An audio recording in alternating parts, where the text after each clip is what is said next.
Water levels. They've never really been my favorite type of level, but many great games have them. They're great for breaking up the monotony and adding diversity of gameplay, as well as creating interesting environments to explore. There's this added sense of freedom of being able to go virtually anywhere you want compared to overworld stages where you're usually bound by gravity and the height of your jump. I also tend to find water levels a bit more relaxed, with the music usually consisting of a soothing ambiance. It's always a nice change of pace to find yourself in a water level, floating yourself to the end. You know, the more I think about it, the more I realize as a child I severely underrated water levels. Maybe it's just my adult perspective on things now, but I could use a nice, easy game full of water levels. Flowing myself down to the end of the game, relieving every bit of stress in a nice, cooling stream. But a game like that would probably have to be all water levels. There's no way a game like that exists, right? You know what?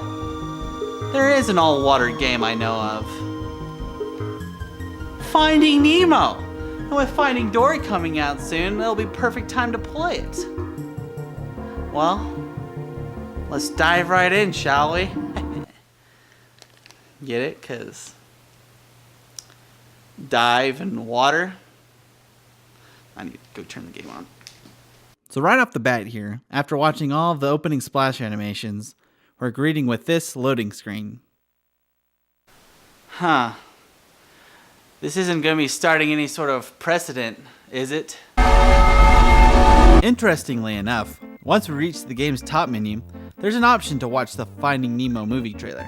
You know, because I got the game, but I wasn't really sure on whether I wanted to watch the movie or not. Actually, inside the case, there's this coupon for a Finding Nemo movie ticket. I wonder how many people even use these things, or if movie theaters actually accepted them or not. I used to work in a movie theater, and I know if someone ever handed me one of these things, I'd be like, manager? This game came out on May 3rd, 2003, while the movie came out on May 30th the same year. You would think that with the game coming out before the movie, that they had faith in it as a marketing tool to get people to watch the movie, and then after the movie, a good way to make some extra money following in the movie's wake. And apparently it did pretty well, as it landed itself a spot on GameCube's Player's Choice line of games and PlayStation 2's Greatest Hits line. And a game like that's gotta be good, right? Right?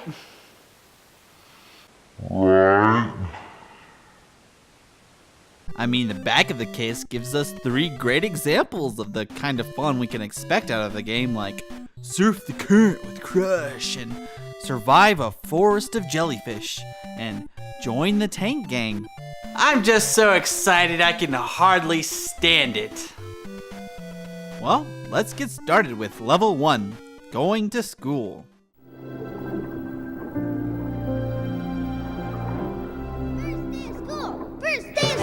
Wake up! Wake up! Come on, first day of school! Oh, I don't want to go to school. 5 more minutes. Not you, Dad, me! Okay. Get up, get up! Time for school, time for school! Well, we get to watch this scene from the movie, which I guess is pretty neat. But afterwards, we have to sit through this.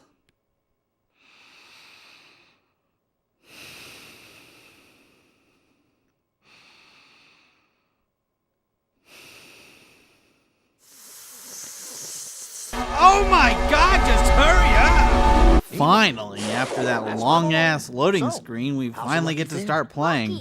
Let's back up for a second. Let's talk about these loading screens and get them out of the way before we continue, because they are probably one of this game's biggest issues. The minimum length of time you have to wait through a loading screen before you finally get to start playing is about 1.5 minutes.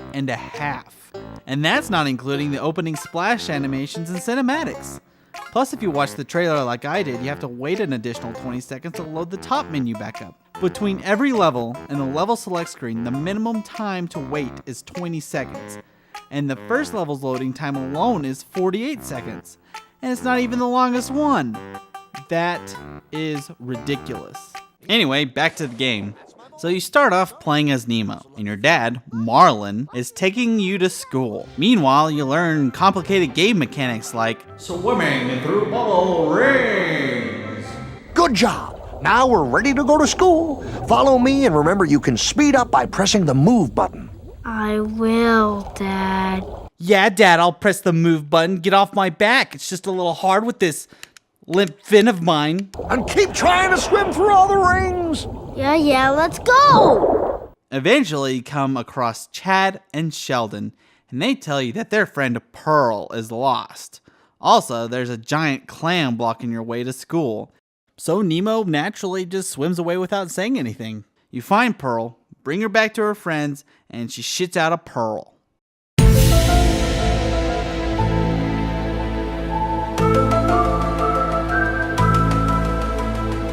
You can have it, Nemo. Thanks for saving me.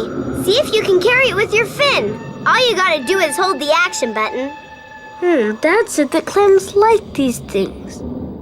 More like they make them, but who cares? I've got a pearl. I'm gonna be rich. And all I gotta do is hold the action button. Which button was that again? Oh, here we are.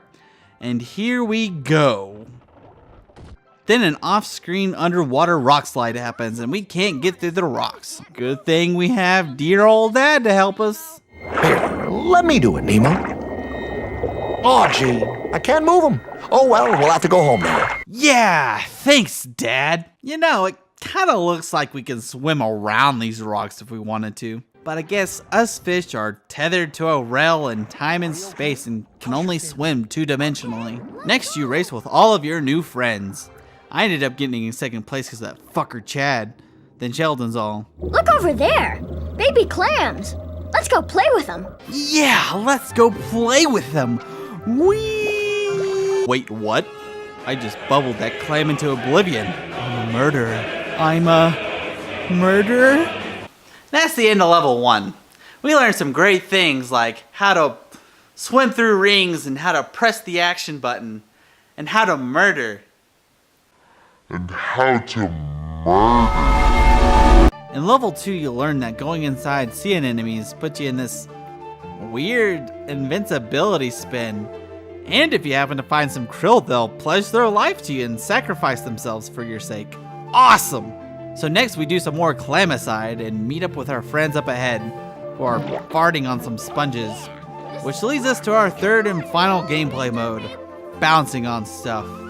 So you have your traditional side-scrolling swimming, your 3D on-rail type swimming, and bouncing on things. What variety! Next you get to this part where you're supposed to go through these tunnels, which is kind of a pain in the ass because they're not exactly self-explanatory. Common sense suggests that if I go through this tunnel and I go back the way I came, I'll end up back where I started. But no. This hole takes me here, and going back, and this hole takes me here. You can just keep going back in the same hole you came out of, and you'll end up somewhere you didn't really expect. So you have to try every hole and remember where that hole takes you, because if you forget, you can end up way back at the very beginning. And it's the same for other areas like this moving forward. You also have these colored rocks in just about every level. It can be long and tedious work, but if you bring the rocks to their designated place, you get a sea star. Yay! There are multiple sea stars you can try to get in every level, but as far as I know, they don't really do anything. It just seems to me that it's an attempt to up the game's replayability. But even now, having just started the game, I can already tell that I won't really care about beating this game 100%. Okay, the drop-off! Finally, we reached the drop-off. When our friends decide to play a little hooky, it becomes our job to follow them, I guess. And you know you're in a hardcore level when you have music like this.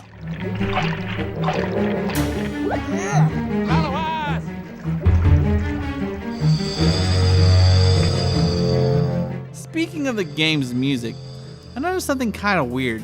You know in most video games, how the music loops seamlessly without missing a beat? Take Super Mario Bros. For example.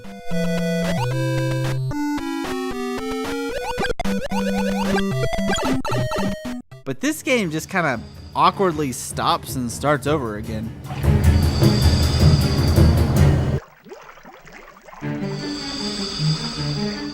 So you're trying to go through all these death traps while your friends are floating lazily in the background like, I wonder if he's gonna die. But eventually you catch up with him and you get this beautifully recreated scene. Hey guys, wait up!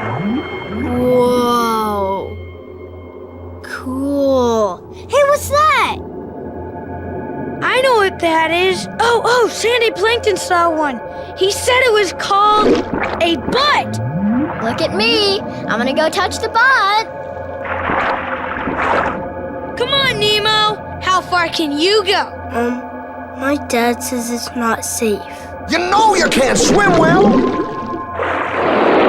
What the hell? 1 minute Nemo's all like, I don't know guys, I don't know if we should. And your dad shows up like, You know you can't swim well! and then Nemo's all, fuck that guy and fuck the rules, man. But the swim to the boat is a lot more dangerous in the game than in the movie, because you have all these pufferfish and electric eels trying to kill you. So once you reach the boat, we all know what happens next. Nemo gets captured by a couple of divers and Marlin rushes to try to save him. Once the boat seems well out of reach, a mask falls into the water, and we gotta go get it. When I first played this part, I didn't even realize there's going to be a time limit. A couple of numbers appear over your head and go away. I completely forgot about them after that. So I was taking my sweet time killing the enemies and even trying to get these rocks into the rightful place. Then the numbers appeared back over my head. I was like, oh no, oh no, oh no, oh no, oh no, gotta hurry, gotta hurry. But it was too late. Oh no, it's going straight down, completely out of sight. I guess I'll never find it now. So naturally after that I was like, screw everything else. I'm going through this as fast as I can. Suddenly Marlin gives up and Can you help me? talks to no one in particular. Then he obviously starts going crazy because he begins hearing voices. Get out of the way! Hello? God? Damn it! Is that you? Watch out! Oh, these guys are talking to me. What a relief. Well, it looks like I'm not going crazy after all. Eventually, you crash into Dory and she offers to help you find the boat. Of course, you follow her around, swimming through her farts for some extra speed, and you find out she has short-term memory loss. See, I suffer from short-term memory loss. Something's wrong with you. Really. You're wasting my time. I have to find my son. Hello? Then you meet Bruce, and he insists on taking you to his little get-together. So you swim through his shark farts for a bit, and it's on this part that you realize that this game has some really piss-poor hit detection. Come on, look at that. I was nowhere near that tentacle. Eventually, you get to this part with the mines. Careful, my little tidbits. You don't want to be popping any of them balloons. It'd be bad for your health, mate, and mine. Whee! Looks like fun. Let's bounce on them all. I'm not sure, Dory. No, she'll be all right. But any more than 3 times on each balloon and we're all gonna regret it. What? You're going to let her bounce on the mines? That is freaking ridiculous. You better watch out, kid. You don't want to step on any of those landmines or you're gonna die. Sounds like fun. I want to step on them. Well, okay, but you can only step on them 3 times. Yay! Finally, we arrive at the sunken submarine for our little get-together, which in hindsight doesn't really seem to be that safe a place to have meetings at, with it, you know, being surrounded by mines and all. Then we find our diver's mask, which just a couple of levels ago we were required to beating time limits to try to figure out where it was going to land, I guess, but come on. It was right in front of his face right here. Also, we just traveled quite a distance to get here. Don't tell me that the mask was falling straight down here just to end up way the hell over here. It makes no sense. And so Marlin and Dory fight over the mask for a bit. Dory gets hit in the face, which gives her a nosebleed, which in turn awakens Bruce's hunger. Oh, that's good. I'm having fish tonight!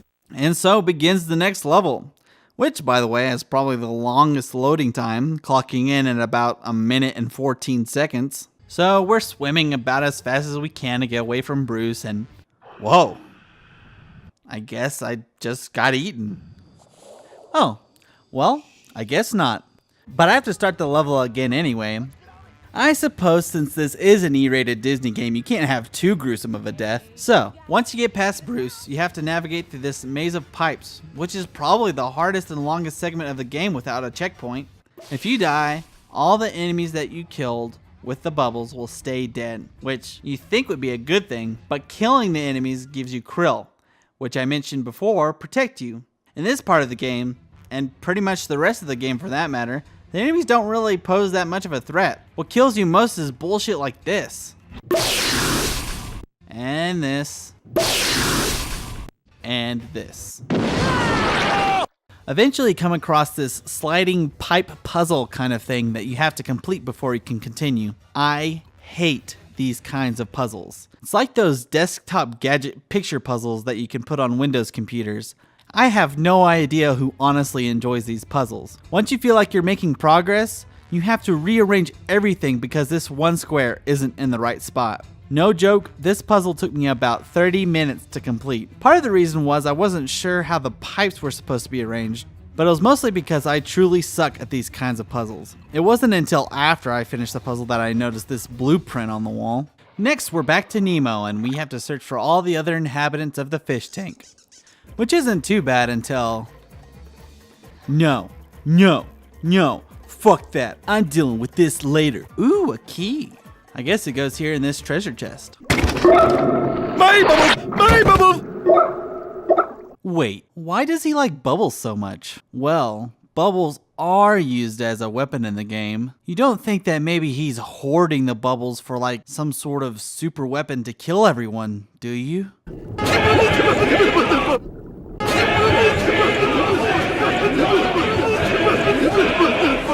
Well, I can't avoid it any longer. I'm going to have to do this puzzle.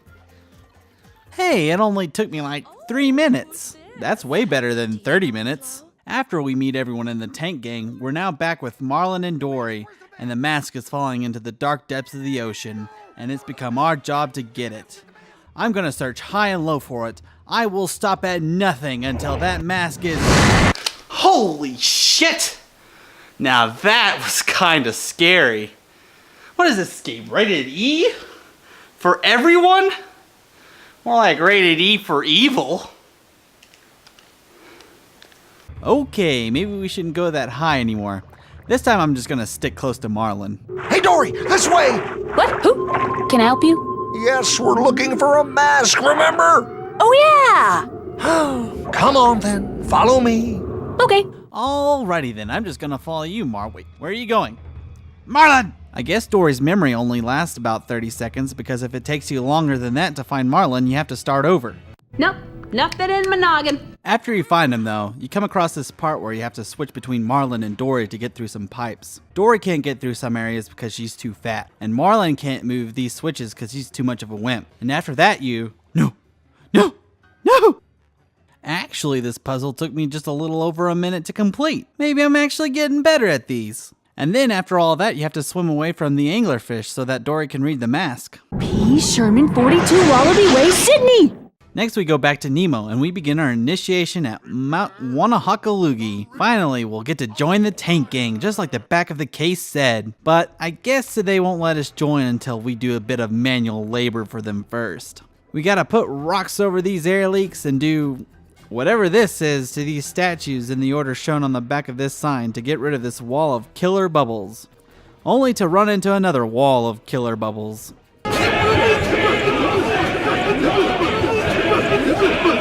And this is where I got stuck. I tried to activate this switch a couple of times, but nothing seems to happen. I'm under the impression that the arrow thing at the end of this switch is supposed to be the plug hole for the bubbles, but I don't have enough strength of my own to push it all the way.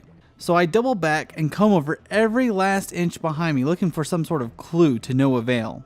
Eventually, out of frustration, I keep pushing this switch multiple times until I notice that the switch lowers the plastic diver in the background, which kind of pisses me off, because there's no real indication that that's happening in the background until the diver finally comes into frame. You have to push the switch like 5 times back to back before you can finally see any noticeable movement in the background. Well, at least after all that hard work, we get rewarded with a puzzle. Last time it only took me a minute to complete. This should be no problem at all.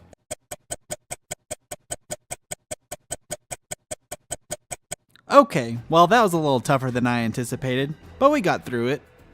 And for our final test, we go through a bunch of bubble rings.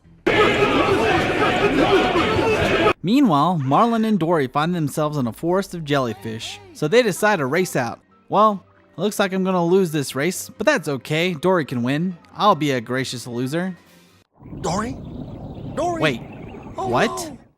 You die if Dory beats you? Careful I don't make you cry when I win. More like you'll make me die if you win. Screw you, Dory. After you beat her in the race, the scene from the movie plays where Marlin saves Dory from the jellyfish. Meanwhile, Nemo's gotta go through some training. Yay, training. Hey, what's that? It arrived last week.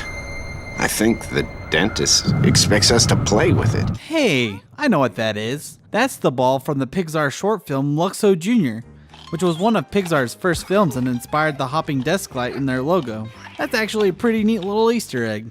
After we bounce the ball through some bubble rings and swim through Gil's fart some more, we're back to Marlin and Dory hanging out with Crush and the turtles of the EAC. After we play a bit of hide and seek with Dory, and then race her and the other turtles, we're back with the tank gang, sabotaging the filter in order to escape. And then we're back with Marlin and Dory again, going through the longest blue whale ever. And then we're back to Nemo with his great escape through the sewers. Once we're out of the sewers, we're in the climactic scene in the movie where Dory's caught in the fish net and Nemo has to tell all the fish to swim down. Well, I say Nemo tells all the fish to swim down. It's more like Nemo has to keep finding Dory so she can tell everyone to swim down, and Marlin just kind of sits there and watches you. Once you do that, you get a final cinematic from the end of the movie, and it's over. Love you, Dad. I love you too, son. And there it is, Finding Nemo the game. I wouldn't say it was a completely awful experience, but it was by no means good either. There's a lot of tedium that came along with the game, and it offers no real fun game mechanics that keep you interested. All in all, I think it just makes me want to watch the movie instead. You know, speaking of which, the game pretty much followed the movie scene for scene, didn't it? Which is kind of odd considering that the game came out several weeks before the movie did. Imagine getting the game, beating it, and then you were just spoiled. The movie was spoiled for you because you found out that they found Nemo. Well, I guess my dream for an all water level game was never meant to be. Oh well. Well, what do you know? You made it through my first game review. If you enjoyed it, why not give it a like? Maybe you have something to add or want to give me some suggestions. If so, write a comment. Want to see more videos like this? Go ahead and subscribe. It'll help me out a lot. Hey, you look like someone who enjoys video games and humor. If so, it may behoove you to watch this Legend of Zelda cartoon dub I worked on for a different channel. See you around.